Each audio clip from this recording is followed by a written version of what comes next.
Welcome to Vacation Renovation, a new series featuring a variety of homes that have been transformed into amazing new vacation destinations. I'm your host, Avery Brooks, and today we are going to show you how one old beach bungalow was rebuilt and transformed into a fabulous new island retreat. Stay tuned, it's all coming up next right here on Vacation Renovation, starting now.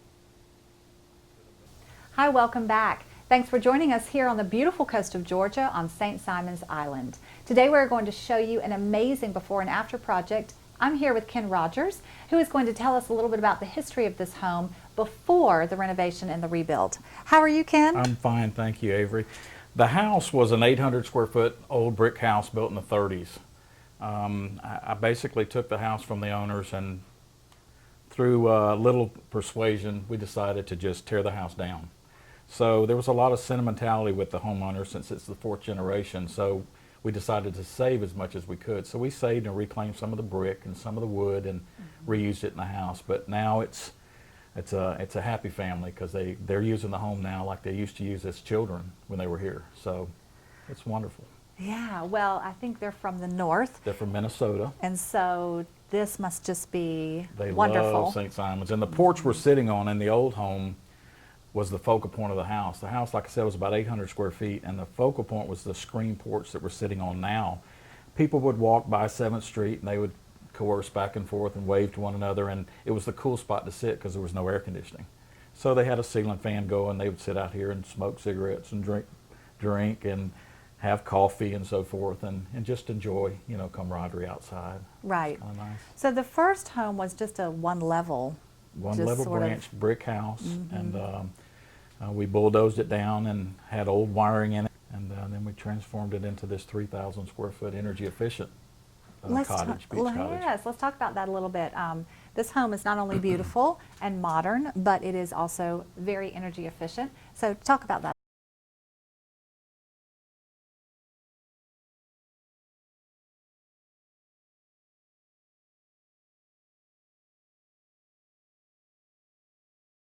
Real energy efficient. They've got tinting for the sun. The walls are made out of concrete, hardy board concrete, and they're 6 inches of styrofoam in this entire home. 8 inches under the floor and 6 on the roof. So it's like being in a cooler, basically. Oh, wow. And the last power bill we had in August of last year was $138 for this home, and it stays around 75 degrees in the house. So That it's is wonderful. Amazing for summer on the Oh, island. Yeah. Versus my home. Yeah. Wow. Also the hot water heater. Yeah, we're going to go look at that. Yes, in a we've minute. got a tankless water heater that's gas, and the owners wanted to, in case the house was full of children and adults enjoying the summer, and they're always having to take showers because of the pool and the beach. We've got a water heater that you could 5 people could take a shower all day and never run out of hot water. We talked about how wonderful this porch is. It feels great rocking out here in these chairs, and I know that's really the highlight of the home. Tell me about the pavers that you use. The pavers are tabby, which are, you know, everybody from the Gulf, from the coast knows that how tabby is and how you incorporate shells and cement. So we made these floors on site, and there's 445 of them that we hand cut, hand laid, and spread the shell and then sanded them, and then my tile guy came out and laid these. So we wanted to get that old coastal look back in the house. Absolutely. It really They brightens everything up, and they're beautiful. Yeah. Easy to maintain. Easy to maintain. I put a clear coat on them for water protection. We get the pollen once a year to come in. They'll turn yellow, and I'll come out here with a water hose, and it just sheds off of them. So yeah, it's real easy to maintain. You can drop food, beverages, whatever, and just rinse it off. So it's really user friendly. Yeah. Well, you've done a great job of, like I said, this home is beautiful, but it's also modern and energy efficient, and we can't wait to go see the finished product. Thank you. Let's go take a look. All right.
Hi, we're back with Ken. He is the builder for this beautiful home.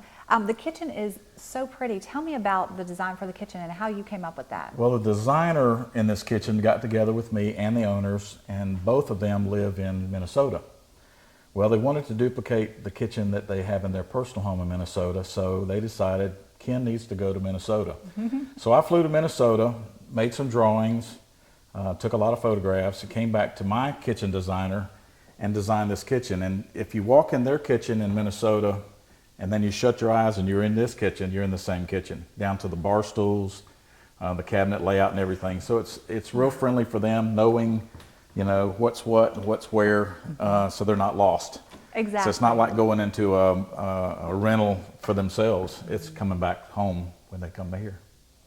That is Makes it amazing. nice. Yeah, it makes it really easy and sure convenient. does. They wanted the butcher block just like they've got in Minnesota, so my guy duplicated this maple, and it's real butcher block, granite tops.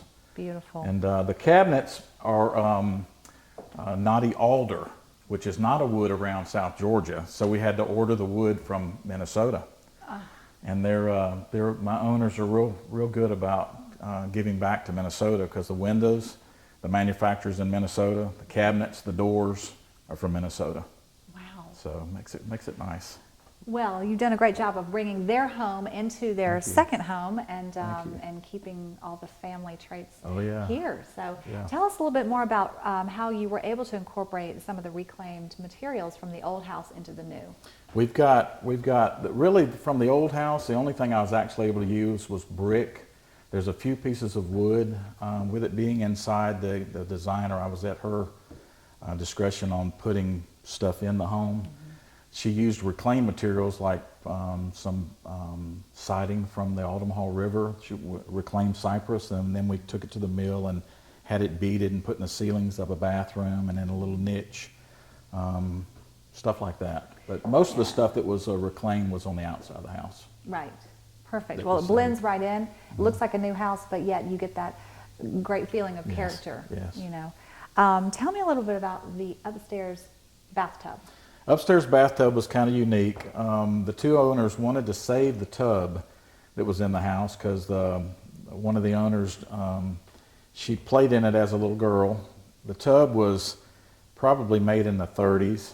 It's by the Crane Company, who have the Crane Cottage on Jekyll Island. And the Crane Company was a plumbing company that was around forever. I think they're still in business.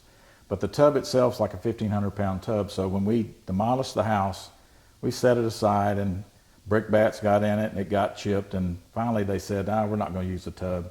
Well, I finally convinced them into using it because I have a guy local that can refinish tubs. So we kind of surprised them, refinished the tub, and then had to get a crane and set it up on top of a balcony, and then 6 guys slide it in the bathroom.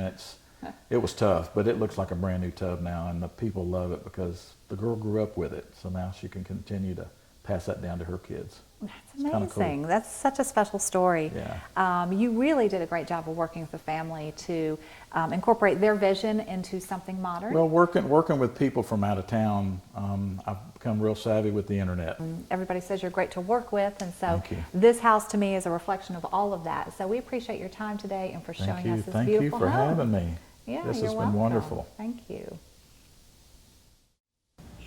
Hi, welcome back. I'm with Bill. He is the owner of Omega Tile and Stone Design. How are you, Bill? Good morning. I'm doing well. Thank you. Good. I'm so glad you're here to show us this beautiful tile work that you do. Tell me a little bit about yourself and your business.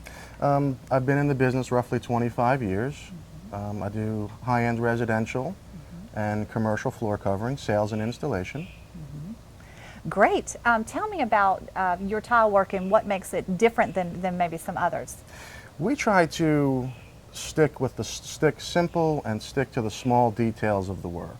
We like to use tone on tone, and we try to really emphasize on keeping our customer happy. Right. Tell me a little bit about this particular design. We are here on 7th Street on East Beach, St. Simon's Island. We have been talking about this beautiful home that has been completely rebuilt and renovated. Bill, you had a lot to do with that with the bathrooms. Tell me about this particular bathroom in the master that we're going to look at in just a minute. What makes that one so unique?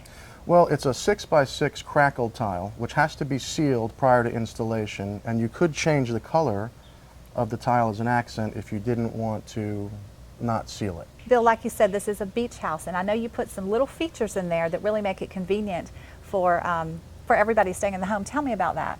We used some hooks to hang swim trunks in so the swim trunks aren't on the floors when people come and go. We also put them on the inside so you don't have to look in the shower and see somebody's swim trunks just hanging there as you're using the bathroom. Great. The feature that I like the most, it's called a zero entry shower. Tell me about that. That's a really modern version of the shower. Well, it really starts with the forming up of the slab to go. You have to leave an 1.5 inch depression, and then we go in and we mud bed it and we waterproof it and then we water test it. But you don't have to step over a curb to get into the shower. So if you did have somebody that was needing an ADA type of room, it's very helpful for them to get in and out. Right, right. So almost like for handicap, could be, it but could be. yeah. So great house for the long term. And yes, for ma'am. Pretty It's much definitely for a great house anybody. for the long term. Awesome. Well, thank you so much. In a minute, we're going to go in and actually see this tile and talk to Bill a little bit more about the bathroom. Stay with us. Bill, the shower is beautiful, but tell me about this floor, this tile on the floor. This is a 12 by 24 Italian porcelain. The style is called running bond. That's where it's broken up like a brick joint. Some people call it brick joint, some people call it running bond. I love the way you coordinated all these colors. All the colors are so soft and elegant, very coastal. Tell me about this countertop. This is very unique. The color is what I like to call it is a tone on tone. I like to keep the tones on the same palette. Mm-hmm. Perfect. Well, you did a great job. Thank you. And this matches beautifully. It sort of blends, but in a unique way. Tell me about this. Well, this is a kind of a unique stone out of Madagascar. Oh, wow. And the finish, if you rub your hands over it, some people call it flamed, some people call it leathered. 6 in one, half a dozen in the other. Mm-hmm. We used a polished eased edge on the sides just to keep it simple. So you have your leathered on top, and then you have your nice smooth edge. It is beautiful. Well, thank you very much. Hi, we're back at this beautiful beach home. It has been completely renovated and rebuilt. Right now we're talking to Roger Steffens, who is the landscape architect for this project. How are you? I'm well, thank you. Right now Roger's going to show us his beautiful master plan for the landscaping. Tell us about this. Well, it was an interesting project because it's small spaces, and that makes it even more challenging than a big yard where you have lots of flexibility. Here you really have to focus on, how can I soften this space up with the plant materials, working with the pool area. Didn't give us a lot of room, and we try to be water wise in our landscaping too, so everything is drip irrigated, so we're not casting water where we don't need it. Even the hanging baskets on the back fencing that run around the fencing in the back here are all drip irrigated because they dry out in one day. But it was a great project. The clients were special because they were very much involved in the whole process, which is always very beneficial from a designer's standpoint. It was great fun, yeah. Well, it's beautiful. Tell me a little bit about, we're in a coastal environment here on St. Simon's Island, and so you do have to use plants that can tolerate this climate. So tell me about some of the specific plants, hibiscus, for example, in the back, that would withstand the climate. Yeah, and we're in that zone that's kind of, it doesn't get too cold here, but it does get warm. So there are a lot of things that do well here, and then there are some things that don't. We try to use natives as much as possible, like the cabbage palms that you see here, cabbage palms in the back. And then we strategically placed one that was by the window in the house so that when we went up the stairs, that cabbage palm actually blocked the view of the roof next door. So it's kind of strategic placing. But we used a lot of the typical shrubbery here and ground covers. European fan palms are always great to use. They're great around pools because they're very clean. They're not messy at all. I'll use the mondo grass in between the pavers here. That's all drip irrigated as well. And that kind of softened up the pavement here. And the client needed places to sit, so we worked in these little sitting areas here and here. and then kept basically just border plants to kind of enclose the space and create a little bit of sense of privacy and enclosure. Hi, we're back in the backyard of this beautiful beach home. Roger, let's walk down and tell me about the way you designed this and the grass that you put in. Yeah, this is a great solution for a small space, and the mondo grass in between really softens it visually. Also, that's all drip irrigated, you know, to help conserve water too, so it's very water wise, the entire landscaping. But I think it's a great solution for particularly around swimming pools. Tell me a little bit about, we have talked about that Ken was able to use a lot of reclaimed materials, and also that the house is very modern and very energy efficient, and I think you had the same idea with the landscaping. Tell me about that and what is drip irrigation for those of us who are not familiar. Yeah, it's a small tube that goes directly to the source. You know, rather than having a spraying system that's casting water across everything Right. and just losing a lot of it, it takes the water right to the source, small little line. Even the hanging baskets on the fence are drip irrigated. So each plant has a water source directly to the root system. Just a great way to do it. Absolutely. Saves energy cost and Does. makes it very efficient and Right. keeps it green all year, right? It does. Well, you did a beautiful job. It is a small space, and like you said, placement was key in this project. And you have softened everything up and done a beautiful job. So thank you so much for being here with us today. Well, thank you for having me.